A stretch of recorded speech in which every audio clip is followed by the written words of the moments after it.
Live mula sa CLTV 36 Studio. CLTV 36 News.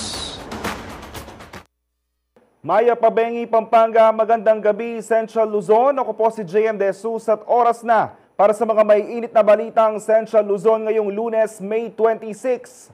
Governor-elect Pineda kampante sa resulta ng halalan sa kabila ng election protest ni Baylon.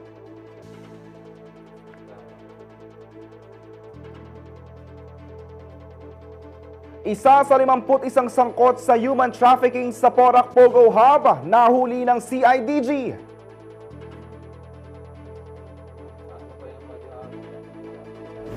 Mga hinihinalang miyembro ng Japanese Fraud Syndicate, inaresto ng Bureau of Immigration sa Pilipinas.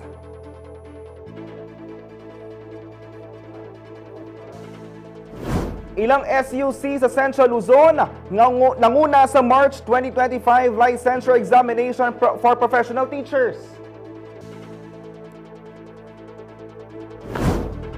40 days ni Nora Honor, ginunita ng mga kabalen na diehard Noranians.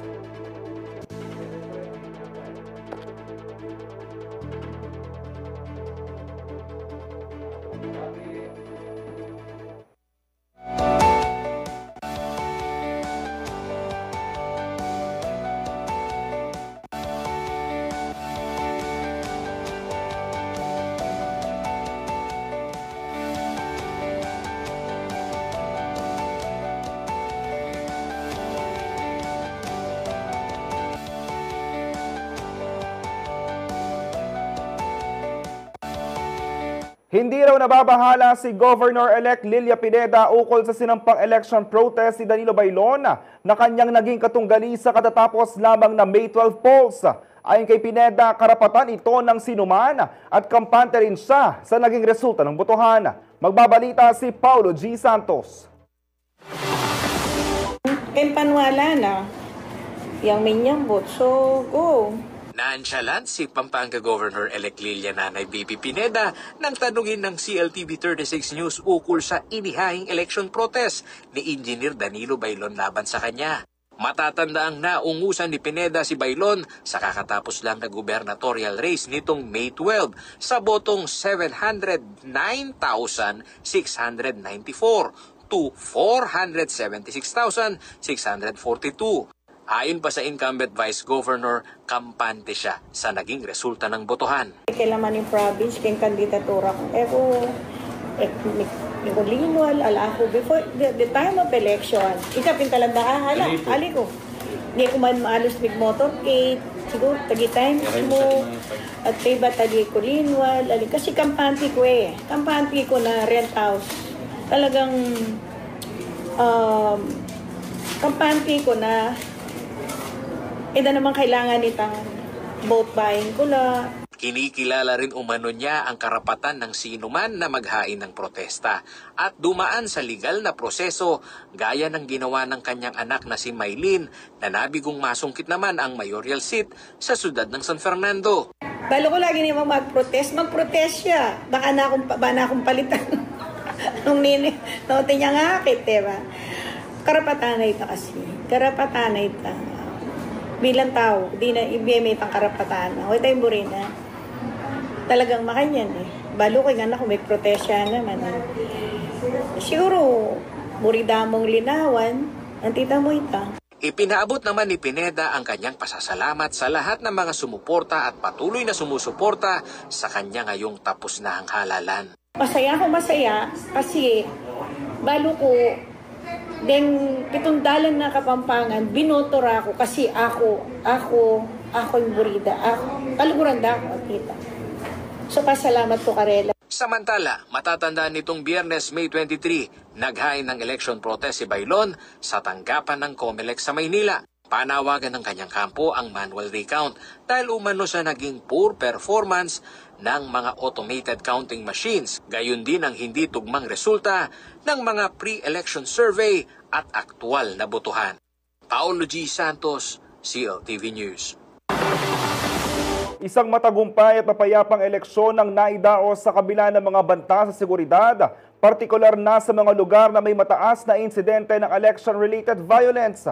Naging posible ito sa tulong ng mahigit 100 pulis mula sa PRO3 na ipinadala sa Bangsamoro Region na nagsilbi bilang Special Electoral Board Contingents.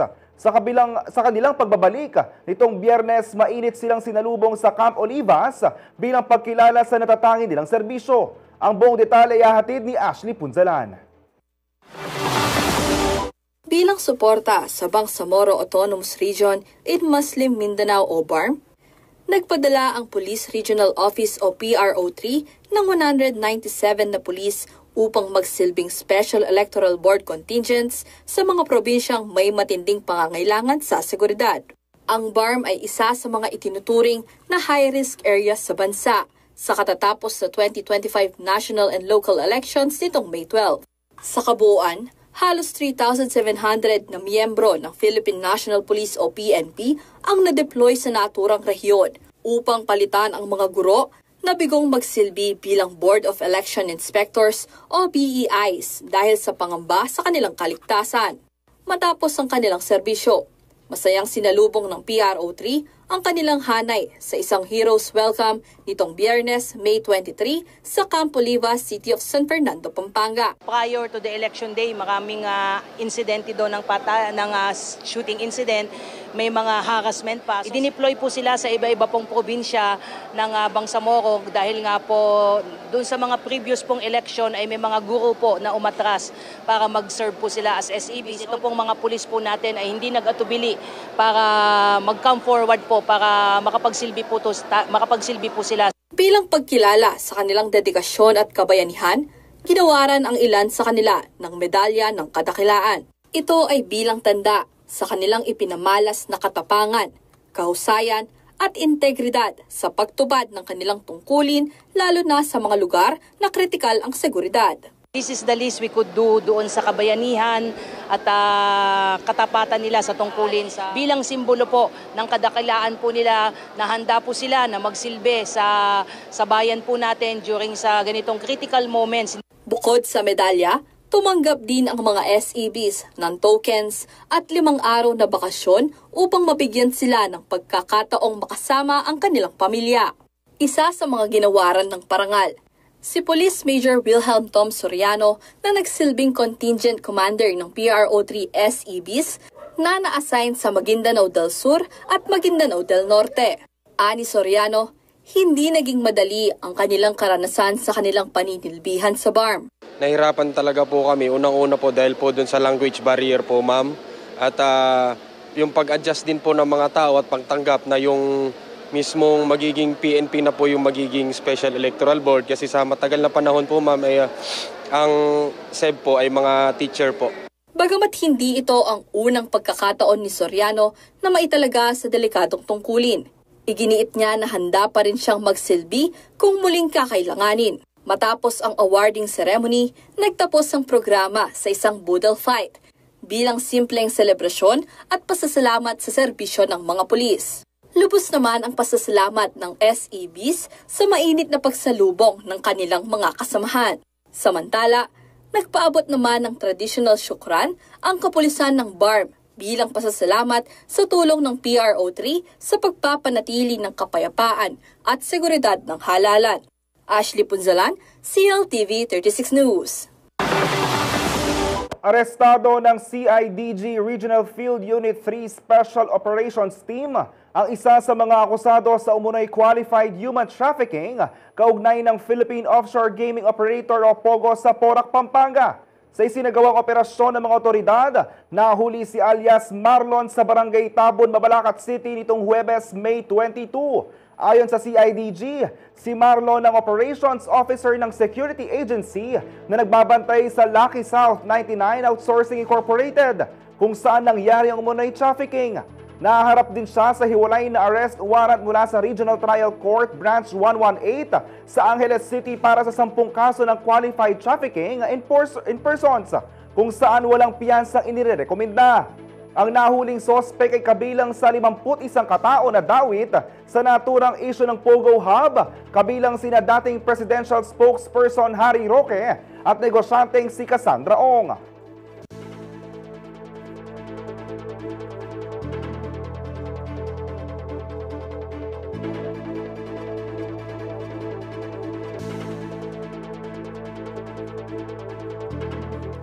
Manatiling nakatutok para sa iba pang balita ngayong araw.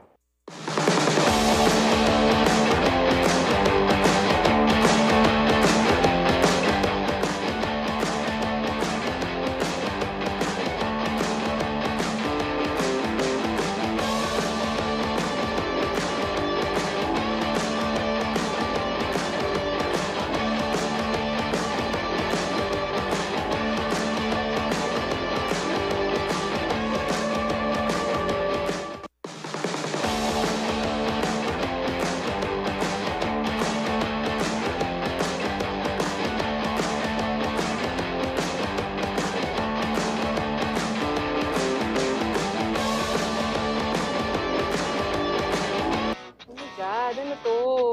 Ako? Seryoso? Kinakabahan ako. Parang mixed emotion.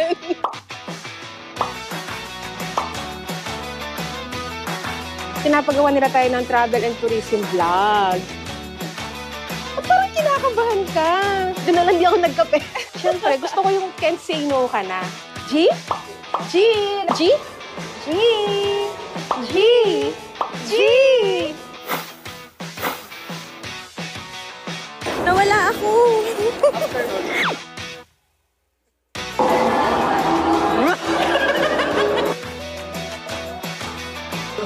Hoy, nangko! Kulang ako ng toppings! Ano? Inilagay ko lahat yung white chocolate chip! Mali! -5. Parang lahat na lang. Paano yung kapag kumuha ka ng beer? Curious po, ba't po number 7? Oo nga. See you on our next guest stage. Tuwing Lunes, panoorin ang mga pelikula mula sa ating mga lokal na direktor at student filmmakers. Simula 3:00 ng hapon, abangan ng Open House Kino, tampok ang mga dekalidad na pelikulang pupukaw sa inyong puso at magmumulat sa inyong diwa. At pagsapit ng 3:30 ng hapon, samahan kami sa Crucian Film Festival. Tampok ang iba't ibang istorya ng mga estudyante ng Holy Cross College na tiyak kagigiliwan ng lahat. Tuwing Lunes, Open House Kino, 3:00 ng hapon, at Crucian Film Festival, 3:30 ng hapon. Dito lamang sa CLTV 36.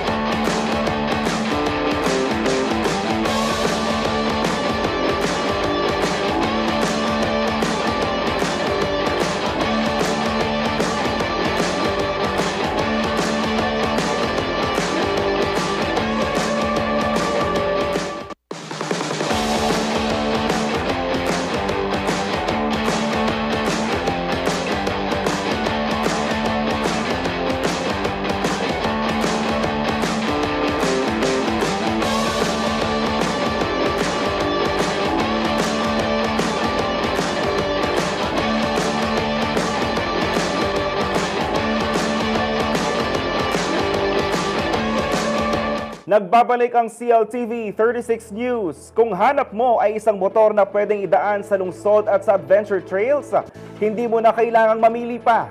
Kilalanin ang Triumph Scrambler 400X, isang modernong scrambler na may classic na dating pero puno ng cutting-edge technology. Available na rin ito sa Pilipinas sa pamamagitan ng Laos Auto Group. Kaya mas madali nang abutin ang iyong next great ride. Tara na't silipin ang iyong pang features nito.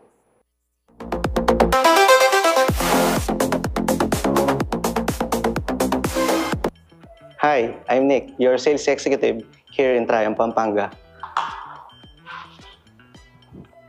Today, I'm gonna explore our Scrambler 400X.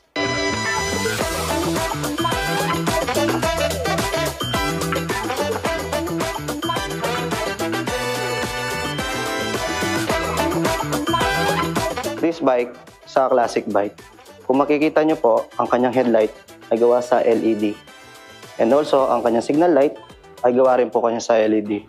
At meron din po siyang 43mm inverted suspension sa harap.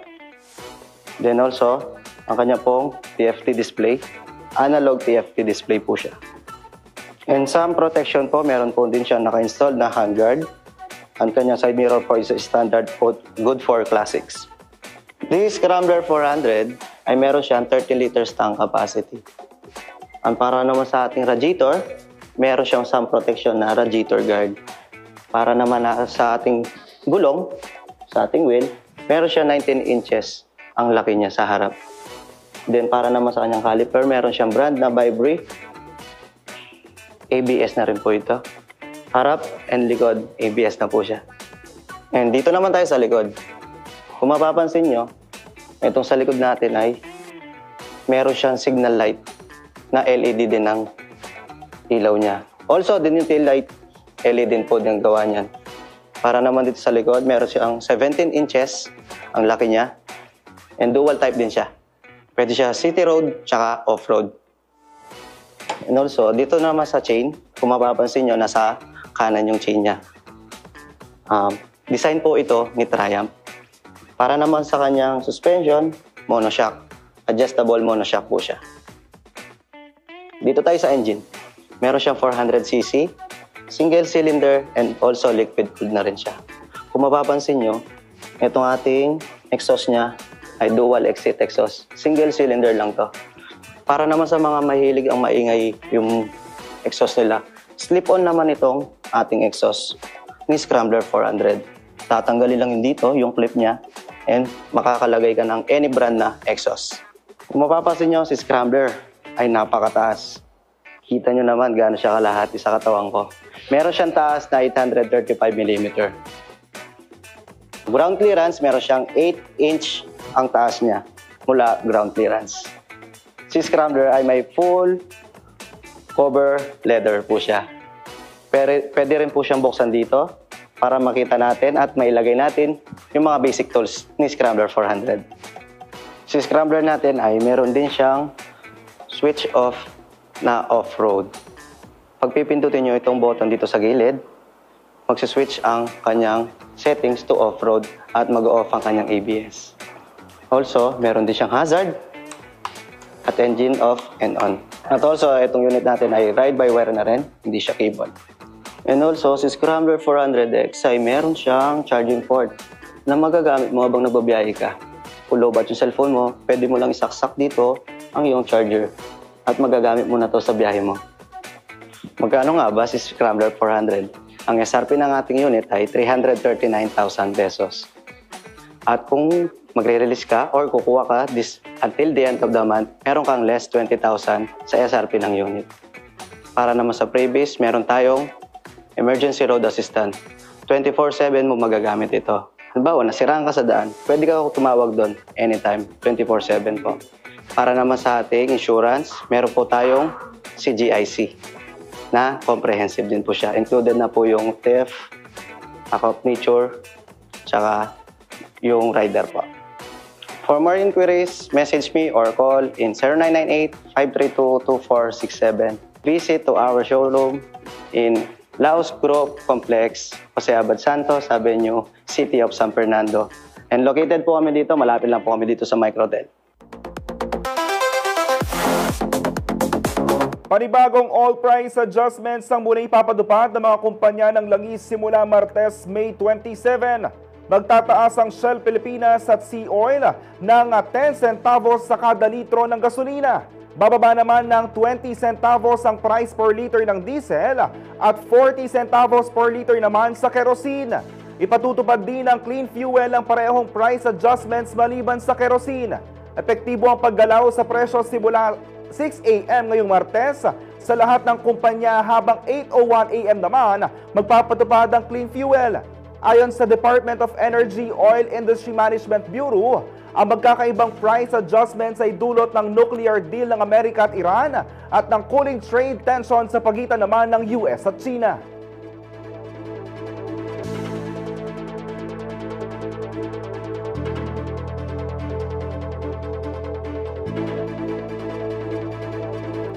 Samantala, patuloy na pinamalas ng mga state universities and colleges o SUC sa Central Luzon ang kalidad ng kanilang edukasyon matapos makapasok ang ilan sa kanila sa hanay ng mga top-notcher at top-performing schools sa katatapos lamang na March 2025 licensure examination for professional teachers. Alamin natin ang detalye sa report ni Raymond Tasoy. Dalawang alumni mula sa dalawang pamantasan sa Central Luzon ang pasok sa top 10 ng March 2025 licensure examination for professional teachers o LEPT elementary level. Nakuha ni Lorea Elaine Mercado Alcantara ng Bulacan State University Malolos ang rank 5 matapos makakuha ng 93.60% rating. Habang rank 10 naman si Justin Mamukod Parazo ng Tarlac State University na may 92.60% rating. Samantala, kabilang naman sa top schools para sa secondary level ang Tarlac State University na nasa rank 4. Nakapagtala sila ng 81.32% rating na may 300 o higit pang examinees at may at least 80% passing rate. Rank 6 naman ang Bataan Peninsula State University Balanga na may 91.89% rating para sa may 100 hanggang 299 examinees at least 90% passing percentage. Pasok din sa top performing schools ang Limay Polytechnic College na nasa rank 3 na may 96.08% at ang Eduardo L. Hoson Memorial College sa rank 7 na may 92.42% para sa may mga 50 hanggang 99 examinees at least 90% passing rate. Sa kabuuan, nasa 16,282 o 46.77% out of 34,810 examinees ang pumasa sa elementary level, habang 38,747 o 62.27% out of 62,225 examinees sa secondary level. Ayon sa PRC, nasa 55,029 o 56.71% ng 97,035 ang mga newly licensed teachers na pumasa sa pagsusulit na isinagawa noong March 23, 2025. Raymond Tasoy, CLTV 36 News. Sa ibang balita, muling nanawagan si Department of Budget and Management Secretary Amina Pangandaman sa mga mambabatas na agarang ipasa ang matagal na nakabinbing Freedom of Information Bill na aniyang susi sa pagpapalalim ng transparency at partisipasyon ng mamamayan sa pamahalaan. Sa kanyang talumpati sa pagtatapos ng Open Government Week sa Quezon City, binigyan diin ni Pangandaman na mahalaga ang access sa impormasyon para makamit ang layunin ng isang bukas na pamahalaan. Ipinagmamalaki naman niya ang pagbuti ng ranggo ng Pilipinas sa World Press Freedom Index 2025 at pagiging pinaka-transparent sa usapin ng budget sa buong Asya. Gayunpaman, kulang pa rin umano ito hanggat wala pang batas na magpapatupad ng karapatan sa impormasyon. Bagamat wala pang national law para dito, pinuri niya mga local government units na may sariling FOI ordinance at hinimok ng ibang lokal na pamahalaan na sumunod. Nagipag-ugnayan na rin daw ang DBM sa mga kinatawan ng iba't ibang sektor upang maisapinal ang panukalang FOI bill na isinumite sa Legislative Executive Development Advisory Council. Tiniyak din ni Pangandaman na patuloy ang DBM sa pagsusulong ng mga reformang nagpapalakas sa transparency, kabilang na ang bagong Government Procurement Act at Public Financial Management Reforms Roadmap.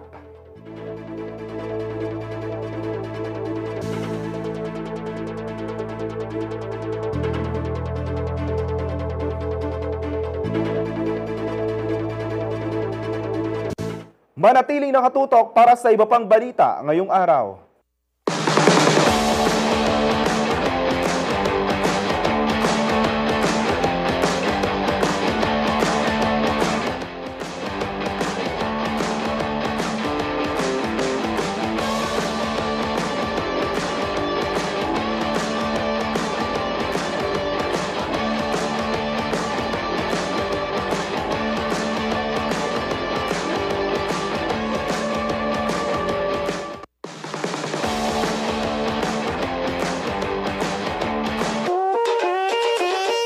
Hindi lang basta kwentuhan, ito'y tawanan, kulitan kasama si JM De Jesus. Lahat ng story behind the scenes ilalagay natin sa Spotlight. Ano? Game ka? Spotlight with JM De Jesus. Nais naming iparating at ibahagi ang aming saya. Dahil nanalo ng 3 awards ang CLTV 36 sa 19th UPLB Gandingan Awards. Tagahabi ng kasaysayan para sa bayan. Yan ang naging tema ng nasabing kompetisyon. Nanalo ng Most Development-Oriented News Story ang Malaya Lolas Muling Panawagan. Most Development-Oriented Online Short Form Video ang Pinatubo Eruption 33rd Anniversary. At Most Oriented Talk Discussion Program ang So to Speak Malaya Lolas. Isang paalala ng katatagan, pagkakaisa at pag-asa ng mga Kapampangan. Luwit ka, CLTV 36 and lungit po ang Gandingan. Thank you po. Balen at balita ng CLTV 36. Ito hong award na ito ay inspirasyon ho para sa amin sa kabila ho ng pag-atake ng mga trolls at pagtawag na bias pag hindi nagustuhan yung mga balita na aming ibinabalita sa kabila ho ng mga katotohanan at maprosesong pagdampad sa aming tungkulin. The most development-oriented talk or discussion program ay So to Speak Malaya Lolas ng CLTV 36. Itong aming programa ay handog po namin sa kanila at sa lahat po ng ating mga kasamang naninindigan at tumutulong ho sa mga inabuso at patuloy na nagbabalita po ng katotohanan. Makakaasa po kayong patuloy ang paghahatid ng CLTV 36 ng mga napapanahon at mahalagang balita at pagbibigay ng mga makabagong programa para sa inyo. Taos-puso po kaming nagpapasalamat sa inyong walang hanggang suporta at pagtangkilik sa CLTV 36.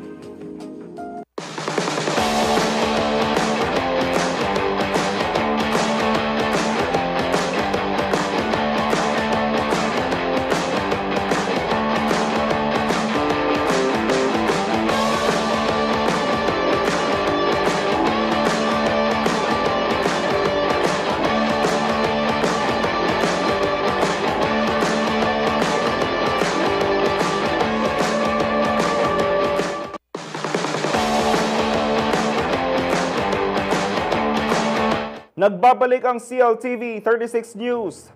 Nasabat na mga tauhan ng Minalin Municipal Police Station ng isang carnapping suspect na 4 na taon na nagtatago.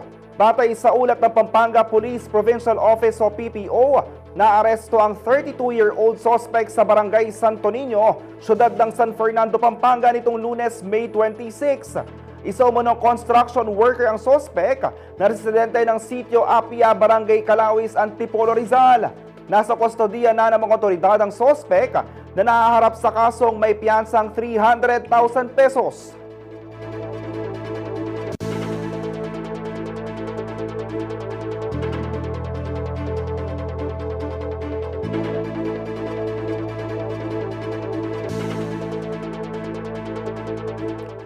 Samantala, 7 Japanese nationals na hinihinalang miyembro ng isang kilalang fraud syndicate ang naaresto ng Bureau of Immigration. Ayon sa mga otoridad, posibleng banta sa seguridad ng bansa ang kanilang presensya. Magbabalita si Lizen Morten. Tinuldukan ng Bureau of Immigration ang umano'y operasyon ng isang notorious criminal fraud syndicate na pawang mga Japanese national. Ito'y matapos silang maaresto sa magkahiwalay na operasyon sa City of San Jose del Monte, Bulacan at Ermita, Maynila. Kinilala ng Immigration Bureau ang grupo bilang JP Dragon na di umano'y sangkot sa pagpapanggap bilang mga otoridad upang linlangin ng mga senior citizen mula Japan. Kasama sa mga naaresto sa Bulacan sina Tsubasa Amano, Hiraki Ishikawa, Sasaki Ken, Akira Sambonchiku, at Naoto Matsumoto. Sa Maynila naman nahuli sina Rentaro Yamane at Masato Morihiro. Kabilang din sa mga reklamo laban sa grupo ang pagnanakaw ng ATM cards at panghaharas sa mga biktima para makuha ang kanilang bank information. Sa ulat ni Immigration Commissioner Joel Anthony Viado, isang arrest warrant na rin ang inilabas ng korte mula Fukuoka, Japan para sa 6 na sangkot kaugnay ng kasong theft. Lumalabas din na overstaying alien ang status ni Matsumoto. Bagamat banyaga ang kanilang mga biktima, binigyang diin ng mga otoridad na ang presensya ng ganitong sindikato sa bansa ay banta sa seguridad at imahe ng Pilipinas bilang isang ligtas na destinasyon para sa mga dayuhan at mamumuhunan. Lizen Morten, CLTV 36 News. Samantala, naaresto ang 2 drug personalities at kasama rin o nasamsam rin sa kanilang higit 1.3 million pesos na halaga ng hinihinalang shabu at isang baril sa magkahiwalay na buy-bust operations sa mga lalawigan ng Pampanga at Bulacan itong Huwebes, May 22. Kabilang sa Unified Drug Watch List ng Philippine Drug Enforcement Agency o PDEA ang natimbog na si alias Anok, 44 years old, sa barangay Panginay, Giginto, Bulacan. Nakumpiska mula sa kanya ang 96.42 grams ng shabu na tinatayang nagkakahalaga ng mahigit 650,000 pesos at isang caliber 380 pistol na kargado ng 3 bala. Samantala sa isinagawang operasyon ng PDEA katuwangang Guagua Municipal Police Station, arestado ang isang bagong tukoy na high-value individual na si alias Bert, 40 years old. Nasamsam mula sa kanya ang 100 grams ng hinihinalang shabu na nagkakahalaga ng humigit kumulang 680,000 pesos, isang digital weighing scale at 5 piraso ng 1,000 peso marked money.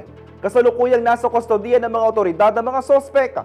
Sasampahan sila ng mga kasong paglabag sa Republic Act 9165 o Comprehensive Dangerous Drugs Act of 2002. Habang si alias Anok naman ay mahaharap din sa karagdagang kaso sa ilalim ng RA 10591 o Comprehensive Firearm and Ammunition Regulation Act kaugnay ng Omnibus Election Code.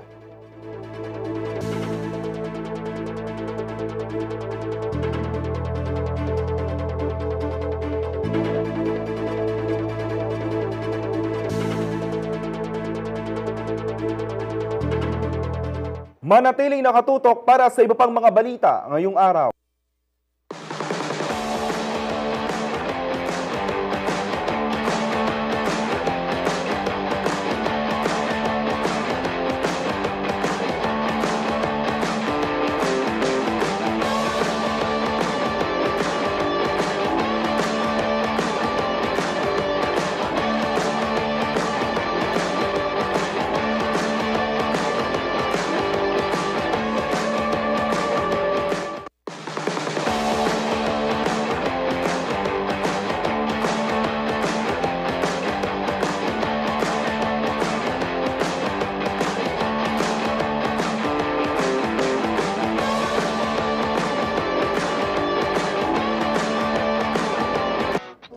Ano to? Ako? Seryoso? Kinakabahan ako. Parang mixed emotion.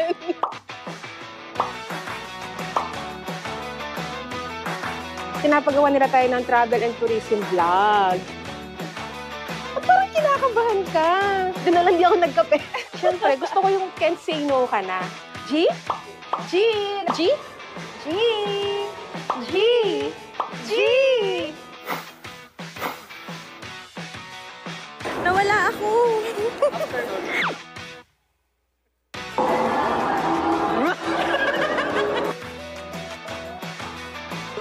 Oy, nangko. Kulang ako ng toppings. Inilagay ko lahat yung white chocolate cake. Mali. -5. Parang lahat na lang. Paano yung kapag kumuha ka ng bill?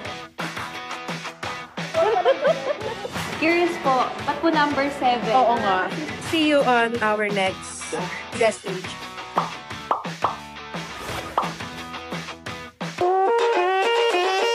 Hindi lang basta kwentuhan. Ito'y tawanan, kulitan kasama si JM De Jesus. Lahat ng story behind the scenes ilalagay natin sa Spotlight. Ano? Game ka? Spotlight with JM De Jesus.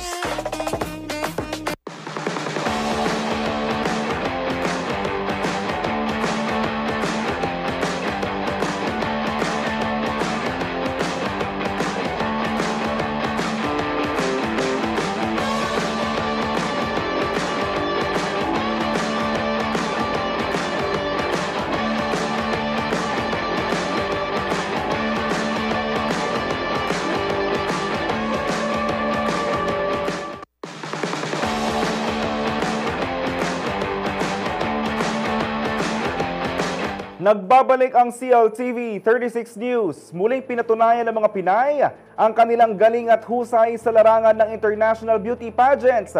Ito'y matapos masungkit ang dalawang prestihiyosong titulo sa magkaibang kompetisyon sa parehong gabi. Ang detalye sa makasaysayang panalo ng ating beauty queen sa report ni Danica Gino.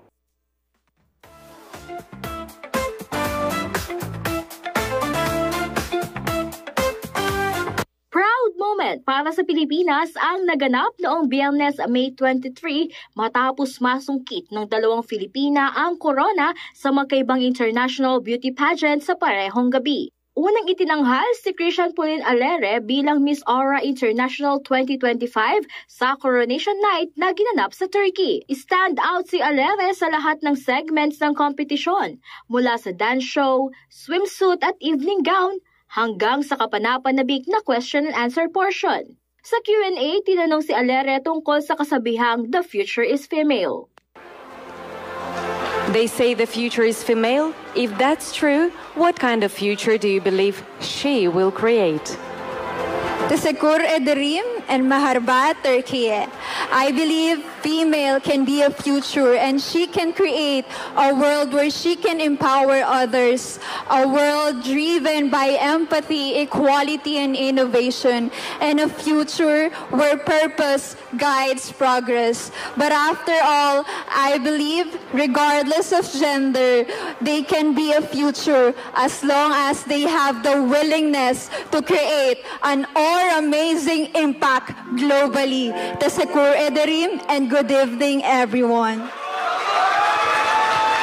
Matapos ang kompetisyon, inilarawan ni Alere sa pamamagitan ng Facebook post ang kanyang panalo bilang isang pangarap na natupad at nagpasalamat sa lahat ng sumuporta sa kanyang laban.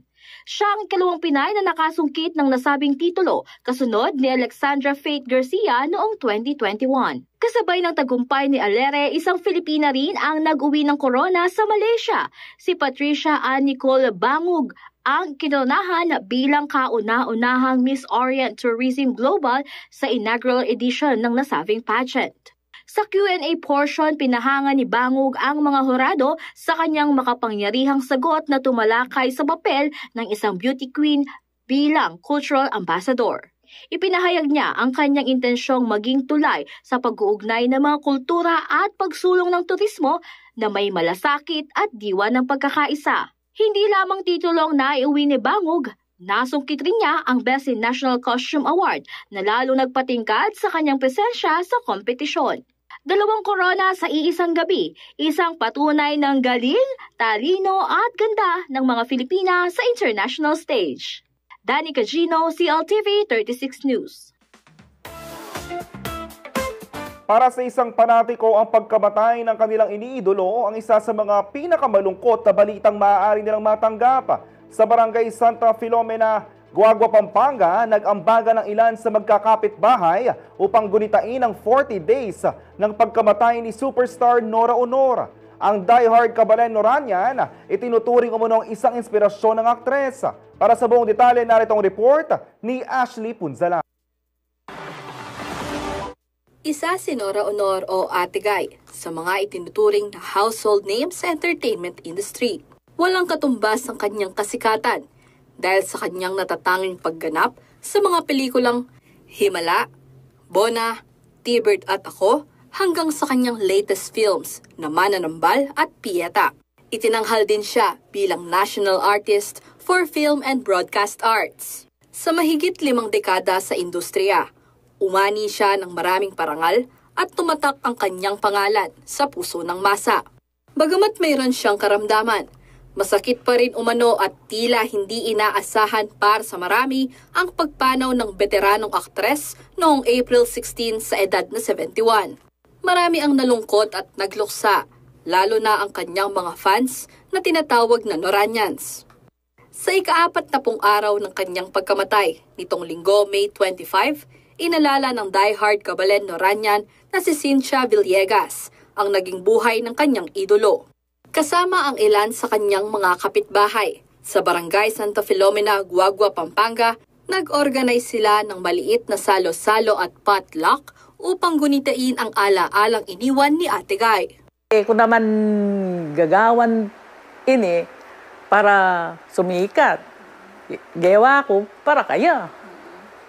Bilang lugod, respeto, dakal may sponsor para kaya. Aliwa mo naman ako. Renka Barb. Bukod dito, nauna na ring ginunita ng magkakaibigan ang ika-9 na araw ng kanyang pagkamatay.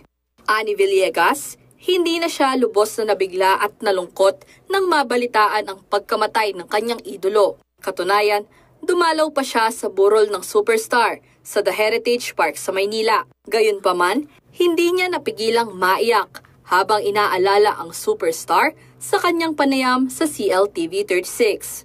Elementary pa lang daw si Villegas nang maging idolo na niya ang aktres at simula noon ay nagtuloy-tuloy na siya sa kanyang paghanga dito. Anya, nakaka-relate umano siya sa mga karanasan ni Ate Guy at sa humility nito. Nag-umpisa ako nung elementary ako na may gingking idolo. O huling keng kain na. Hanggang ngayon eh. Nang elementary ko, manipong kong picture na dyan. Gawang ko keng album. O lang nang biglar. Eh, siyempre may nga basa. O, kuno save dito. Uling may nga albugla rembal eh. Nung potang malapit mo rin yung timong atin niyang concert o kay, nung malapit mo, punta lang ko eh. Mababa ang loob. Mabait. Tsaka,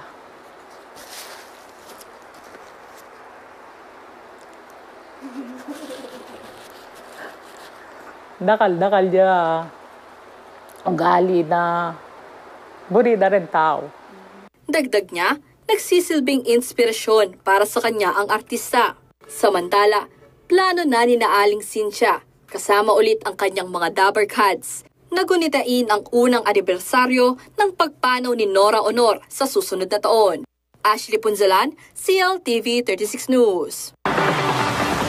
Puno ng kulay at kasiyahan na naging pagdiriwang ng ikatlong taon ng Reina de las Flores 2025 at Best Art Competition sa Angeles City, Pampanga. Dinulohan ito ng 31 barangay na nagpakitang gilas sa makukulay nilang arko at nagagandahang kandidata. Balikan natin ang mga detalye sa report ni MC Galang.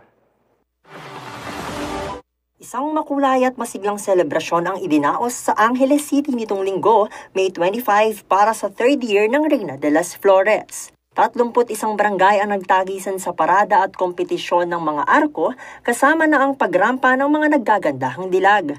Bukod dito, tampok din sa event ang bigating judges na sina Michael Castañeda, Bettina Ariola, Riza Lozano at Jenaya Lenor Encarnacion. Nagbigay naman ng inspirational speech ang Regional Director at Department of Tourism Region 3 na si Director Richard G. Deinos bilang suporta sa patuloy na pagsulong ng kultura at turismo sa syudad.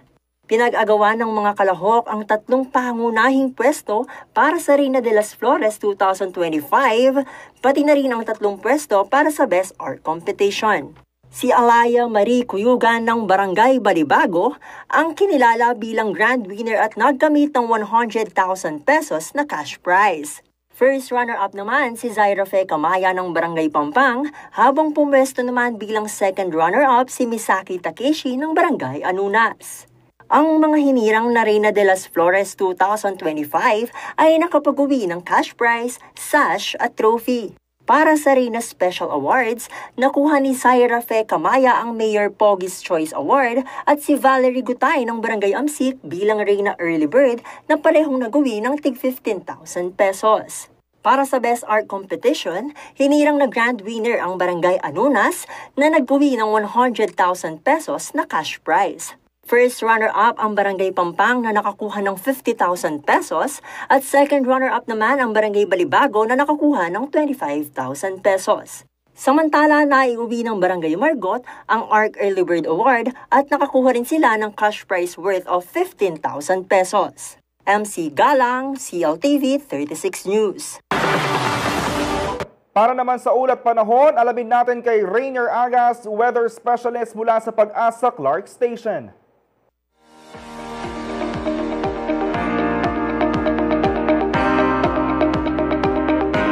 Narito na po ang magiging kalagayan ng ating panahon ngayong Lunes, May 26, 2025. ITCZ o Intertropical Convergence Zone ang nakakapekto sa Mindanao at Palawan. Easterlies naman po ang nakakapekto sa natitirang bahagi ng ating bansa. Aasahan po natin ang maulap na kalangitan na may kalat-kalat ng mapag-ulan, pagkulog, pagkidlat dito sa Zamboanga Peninsula, Basilan, Sulu, Tawi-Tawi at Palawan dahil po yan sa ITCZ. Maulap na kalangitan din na may kalat-kalat ng mga pag-ulan, pagkulog, pagkidlat dito sa Batanes dahil naman po sa frontal system. Pinapaalalahanan po ating mga kababayan sa mga nabanggit na lugar na mag-ingat sa posibleng biglaang pagbaha o pagguho ng lupa dahil po sa katamtaman hanggang sa kung minsan ay mga malalakas na mga pag-ulan. Samantala, bahagyang maulap hanggang sa maulap na kalangitan na may tsansa lamang po ng mga pag-ulan, pagkulog, pagkidlat sa natitirang bahagi ng Mindanao dahil pa rin po yan sa ITCZ. Bahagyang maulap hanggang sa maulap na kalangitan din na may tsansang mga pag-ulan, pagkulog, pagkidlat dito naman sa Metro Manila at natitirang bahagi ng Luzon dahil naman po yan sa easterlies. Pinag-iingat pa rin po ating mga kababayan sa posibleng biglaang pagbaha o pagguho ng lupa kapag meron naman po tayong mga severe na mga thunderstorms. At yan po ang latest dito sa Pag-asa Clark. Ako po si Rainier Agas. Samantala, naghahanap ka ba ng bago mapupuntahan, masasayang gawain at mga kwento at kultura at kasaysayan dito mismo sa Pampanga? Isang bagong programang mapapanood na sa CLTV 36, katuwang ang Arts, Culture and Tourism Office sa Provincial Capital. Ang Love Pampanga ay isang travel and culture show na maglilibot sa iba't ibang bayan ng Pampanga para ipakita mga natatanging pagkain, tradisyon at pwedeng pasyalan. Layunin nitong mas makilala at mapahalagahan ang mayamang kultura at likas na ganda ng probinsya, mula sa mga iconic dishes hanggang sa mga kwento ng ating kasaysayan. Abangan ang Love Pampanga mamayang alas 7 ng gabi sa CLTV 36 Free TV at Facebook. Simulcast din ito sa Pampanga PIO Facebook page.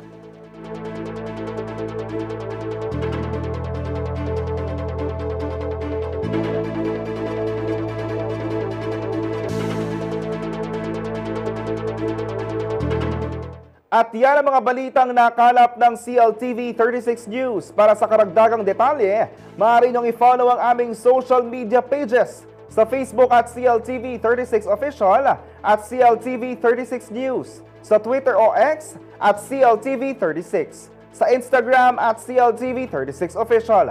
Kung nais niyong balikan ang mga programa ng CLTV, pwede niyong bisitahin ang aming YouTube channel at CLTV 36 Official. At syempre ang aming website, www.cltv36.tv. Mapapanood din ang mga programa ng CLTV nationwide via Signal Channel 115 at sa ating 38 cable partners. Kasama ang buong pwersa ng CLTV News and Current Affairs, ako po si JM De Jesus. Maraming salamat po.